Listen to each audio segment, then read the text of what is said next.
Silakan, mau duduk di mana? Di sini aja. Silakan duduk. Selamat pagi, dengan Mbak siapa? Saya Hilda Hidayati. Biasa dipanggil apa? Biasa dipanggil Hilda.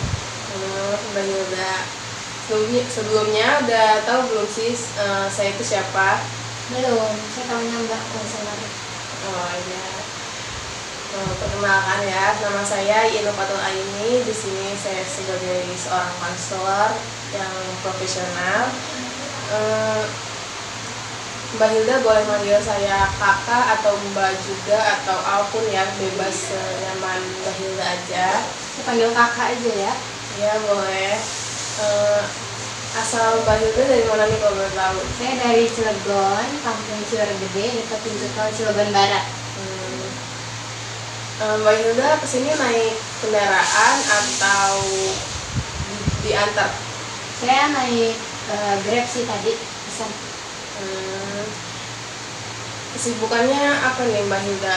Saya kuliah aja sih, kuliah pulang, belajar, nugas gitu. Dari univ apa sih? Saya dari Universitas Palatehan. Jurusan apa tuh? Jurusan S1 Ilmu Keperawatan. Berarti yang bakal ngurus orang-orang sakit ya? Iya, bisa jadi lah. Hobi Mbak Hilda apa? Hobi saya baca AU ya Mbak. AU itu apa ya, maaf?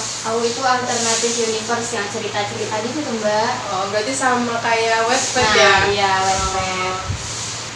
Mbak Hilda pernah konseling nggak sih sebelumnya? Belum pernah Mbak.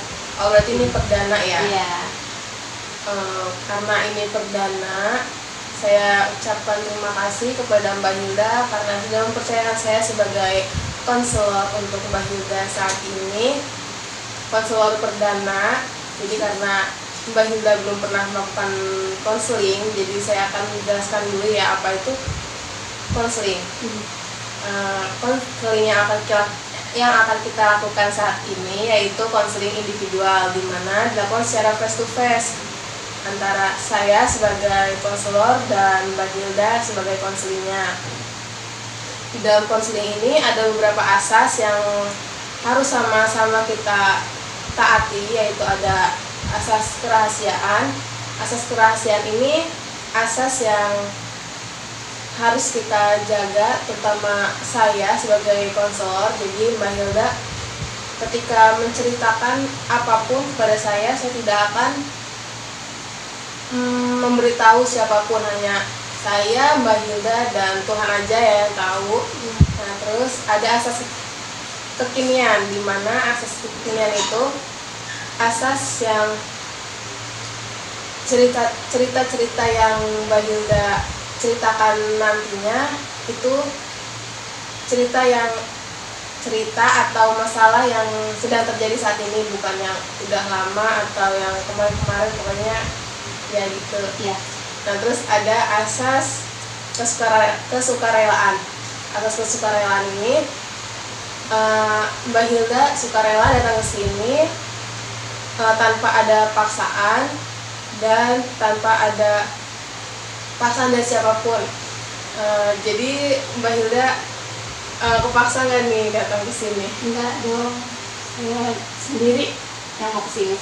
Jadi udah sukarela Iya. ya. Selanjutnya ada asas keterbukaan, di mana Mbak Hilda terbuka kepada saya karena saya juga udah menyebutkan ya tadi di awal itu cerita yang Mbak Hilda sampaikan nantinya tidak akan diceritakan kepada siapapun. Jadi Mbak Hilda sebisa mungkin harus terbuka sama saya, dan supaya nantinya kita sama-sama bisa mencari solusinya dan mencari jalan keluar dari masalah yang sedang dialami Mbak Hilda ini ya. Dari penjelasan yang sudah saya jelaskan tadi, apakah ada yang ingin ditanyakan atau kurang jelas? Boleh ditanyakan ya. Tidak ada sih, sudah cukup jelas. Cukup ya. Oke, Mbak Hilda, boleh diceritakan apa yang sedang terjadi dengan Mbak Hilda? Di umur saya yang 19 ke 20 tahun ini, saya tuh belum punya cowok gitu kan ya Mbak. Nah, sedangkan di circle saya yang eh, yang kampus nih ya Mbak, itu semuanya udah pada punya pacar, udah punya pasangan ya, udah pada punya cowok. Nah itu tuh saya tuh ngerasanya kalau misalkan mereka lagi kumpul gitu ya, terus ditanyain kabar gitu ya, gimana, diteleponin gitu kan ya Mbak. Nah itu saya tuh ngerasa kayak saya juga pengen ya kayak gitu tuh, tapi saya juga takut gitu tuh Mbak untuk memulai suatu hubungan. Nah jadi saya tuh deket-deket mah pernah gitu ya sama cowok gitu, tapi saya tuh kayak takut gitu Mbak, takut terus kayak apa ya, saya ngerasanya kalau misalkan kan biasanya lewat DM gitu ya, nah kita diajak ketemuan tuh, nah saya tuh takut. Nah terus sayanya juga kayak ngerasa pasti nih cowok ini main-main aja gitu, jadi saya kan diajak kenalan tuh ya lewat DM, terus saya tuh takut nih si cowok nih ngapa-ngapain gitu kan ya Mbak, soalnya kan lewat DM. Saya juga takut kalau misalkan saya tuh cuma dijadiin bahan gabutan doang gitu tuh ya, kalau misalkan mau lanjut ke yang tahap pacaran gitu mah ya. Benar. Nah itu tuh saya ngerasanya kayak gitu kan, soalnya di lingkungan teman saya juga ya Mbak, itu dia tuh kayak punya 2 cowok gitu kan, yang satu itu di rumahnya, yang satu ya buat jadi bahan gabutan gitu kan. Nah saya tuh takut gitu tuh Mbak, saya tuh cuma dijadiin bahan gabutan doang kalau saya nerima si cowok yang dekat sama saya ini. Dari tadi Mbak Hilda terus menyebutkan kata takut ya. Nah, takutnya itu dalam hal apa aja sih? Apa pernah terjadi sesuatu di masa lalunya atau bagaimana? Kalau di masa lalu sih nggak pernah ya Mbak, karena saya tuh deket sama cowok aja jarang gitu ya, itu juga chatan doang. Nah kalau misalkan saya juga kalau misalkan di real life gitu, di kayak deketan gitu, saya juga ngerasanya nggak nyaman gitu loh Mbak. Jadi kayak saya tuh kayak perasaan nggak nyaman aja sih gitu. Berarti nggak pernah terjadi sesuatu ya di masa lalu? Cuman ketakutan saya aja sih yang bikin over semua gitu. Pernah nyoba nggak sih Mbak Hilda untuk kayak saya tuh nggak boleh gini-gini aja loh, saya harus berani, karena ya dari mana kan selain dari keberanian diri sendiri, kalau misalnya kitanya nggak keluar dari zona nyaman itu sendiri gitu. Kalau misalkan nyoba sih belum ya Mbak ya, tapi saya udah mikir sih kalau misalkan saya gini-gini aja gitu ya tanpa ngelakuin tindakan gitu ya Mbak. Saya juga pernah mikir sih kayak gitu, cuman saya tuh kayak ya udahlah gitu, emang kan saya juga masih kuliah gitu ya, jadi nggak melulu tentang pasangan gitu. Nah tapi yang buat saya ganjal tuh kenapa kalau misalkan ngelihat di sosial media gitu ya, kayak di IG atau di WA, itu teman saya pada ngebucin gitu ya Mbak ya, pada jalan-jalan gitu terus di posting. Nah itu tuh saya ngerasa kayak kapan ya waktunya saya kayak gini gitu. Dari penjelasan yang sudah Mbak Hilda ceritakan tadi, berarti Mbak Hilda ini sangat ingin pacaran ya? Iya sih, jadi saya tuh pengen ngerasain di treat like queen gitu ya, selain sama keluarga atau sama teman-teman saya gitu. Jadi saya tuh pengen ngerasain gimana sih pacaran itu kan. Terus sebenarnya mah saya tuh pengen ngerasain pacaran di waktu-waktu tertentu aja gitu tuh, di saat saya gabut atau di saat saya lagi kosong gitu tuh Mbak. Berarti nggak tiap waktu ya? Iya, ada nggak sepenuhnya pengen pacaran gitu ya. Udah berapa lama sih Mbak Hilda ngerasain hal kayak gini nih? Hal pacaran? ya. Setelah kuliah ini sih, soalnya kan di circle saya yang tadi saya sudah bilang itu kan pada pacaran tuh, pada punya cowok. Nah saya tuh ngerasanya setelah kuliah ini kayak saya tuh pengen juga gitu tuh kayak mereka, kayak teman-teman saya di perkuliahan. Nah sebelumnya di SMP atau di SMA itu ya, saya tuh nggak ada kayak ada niatan kayak gini gitu tuh mau pacaran gitu, nggak ada Mbak. Jadi saya tuh setelah melihat teman-teman saya seperkuliahan ini pada pacaran, nah itu saya jadi kepengen gitu tuh, gimana sih gitu tuh rasanya, gimana ya. Berarti dari faktor temen-temen Nah ya. iya gitu.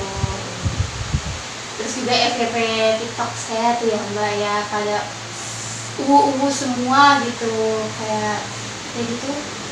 Jadi selain dari teman-teman saya juga bibi-bibi saya juga ya mbak, itu pada nanyain Kak Hilda mana nih pacarnya gitu, setiap di acara gitu kan, di lebaran gitu, terus kalau enggak di acara nikahan gitu selalu nanyain mana nih pacarnya gitu. Nah jadi saya tuh kayak wah pak emang harus tah gitu punya pacar gitu.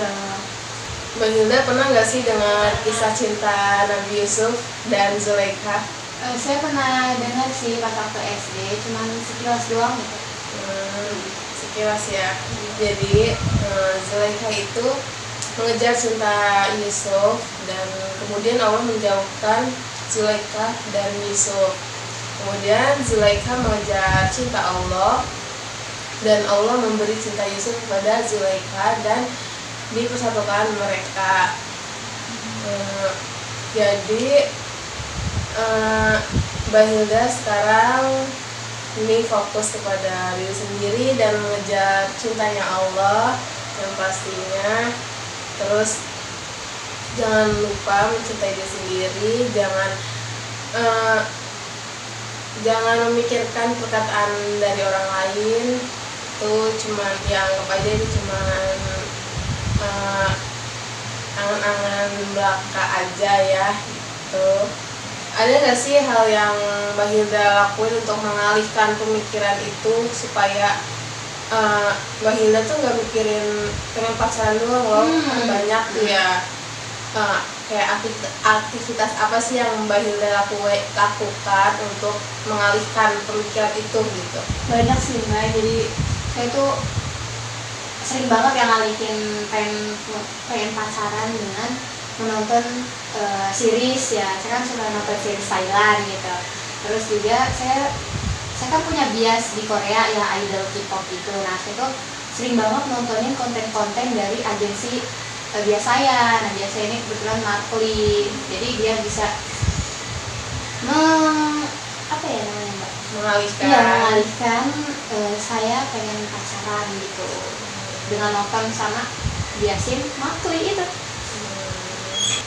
Jadi Mbak Hilda sebaiknya fokus untuk memperbaiki diri, mengejar cintanya Allah dan pastinya ya. Karena kalau nggak jodoh itu ya sekuat apapun mempertahankan itu kan gak bakal bisa ya. Jadi harus mengejar cinta Allah supaya bisa secepatnya bertemu dengan jodohnya ya. Amin. Nah, kegiatan apa sih yang bakal Mbak Hilda lakukan setelah pulang dari sini? Saya paling pengen me time aja ya, ke mall gitu, ke time zone sendiri, atau nanti saya telepon teman saya. Iya, dengan begitu ya bisa mengalihkannya dari pemikiran Mbak Hilda yang ingin pacaran tadi. Ya, ada yang ingin ditanyakan lagi nggak sih Mbak Hilda dari penjelasan saya yang sudah saya jelaskan ini? Takutnya ada yang kurang jelas. Intinya sih enggak ya, sudah cukup jelas ya. Sebelum sesi konseling ini saya sudahi, saya punya tugas nih buat Mbak Hilda. Ya, apa tuh tugasnya? Waduh. Yang pastinya bukan tugas kuliah sih ya. Ya. Jadi saya akan memberikan Mbak Hilda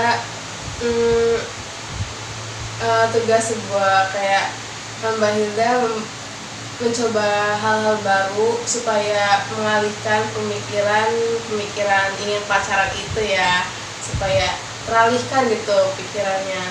Dan Mbak Hilda kan pasti punya ini ya, punya kegiatan positif lainnya kayak tadi udah disebutin kan, kayak nonton. Nah itu bisa dilakukan. Nah, dan coba Mbak Hilda tulis gitu ya di dimanapun terserah Mbak Hilda, suka hati Mbak Hilda. Nah sesi konseling selanjutnya akan dilakukan 1 sampai 2 minggu ke depan. Jadi Mbak Hilda menulis selama 1 sampai 2 minggu ke depan ya, untuk saya lihat di sesi konseling selanjutnya. Jadi kita cukupkan sesi konseling pada hari ini, dan hati-hati untuk pulangnya ya. Ya, terima kasih. Iya, sama-sama.